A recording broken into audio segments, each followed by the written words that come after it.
এই মুহূর্তে বাংলাদেশের সবচেয়ে আপডেট এবং গুরুত্বপূর্ণ নিউজ জানেন আপনারা? বিএনপি তারা জমিয়তকে 4টা আসন দিয়ে দিয়েছে। বিনিময়ে তারা জমিয়তরা তারা 296টি আসনে তারা লড়বেন না, অর্থাৎ তাদের কোনো প্রার্থী থাকবে না, এবং তাদের হাজার হাজার লাখো লাখো কোটি কোটি সমর্থকরা বিএনপিকে ভোট দিয়ে তারা জয়যুক্ত করবে। এটা হচ্ছে কি বর্তমানে বাংলাদেশের আপডেট খবর।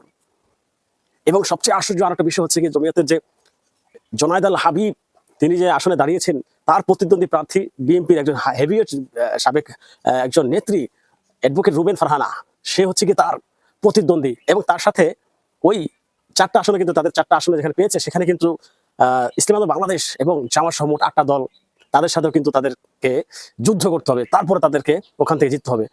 বাকি যে আসনগুলো আছে সব আসনগুলোতে তারা মাঠে উঠে পড়ে লেগে তাদের পক্ষে, অর্থাৎ বিএনপির পক্ষে তারা কাজ করবে এবং তারা বিএনপিকে ক্ষমতায় নেবে। এ হচ্ছে কি বর্তমানে বাংলাদেশের আপডেট একটা খবর।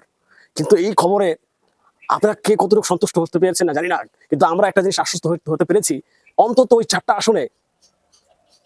আসনে এই যারা ইসলামী দল হিসেবে বিএনপির সাথে যোগ দিল, 4টা আসন পেল, ওই 4টা আসন ইসলামী আন্দোলন বাংলাদেশ জামাত সহ 8টি দল নিয়ে যে একটা সমঝোতার একটা হয়েছে, ওই তাদের পক্ষ থেকে যে যাদেরকে দেওয়া হবে নমিনেশন, তারা কিন্তু নিশ্চিত ওই 4টা আসন পেয়ে যাবে, এটা কিন্তু আপনারা ধরে নিতেই পারেন।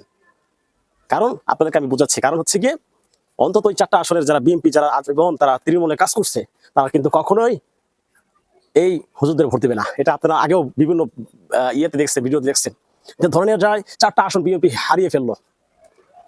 এরপরে বাকি তাদের যে 296টি আসন আছে, সেই আসনগুলোতে জমিয়তের হাজার হাজার লাখ লাখ যে কর্মী আছে, কোটি কোটি কর্মী আছে, তারাও তাদের পক্ষে কাজ করবেন।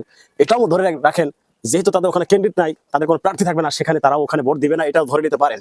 তাহলে বোঝা গেল যে এই 300 আসনের মধ্যে এখানে কার জয় জয়কার হবে, এটা আপনারা আমার ভিডিও দ্বারা বুঝে নেবেন। এই পর্যন্তই আজকের আপডেট নিউজ আপনাদেরকে জানালাম।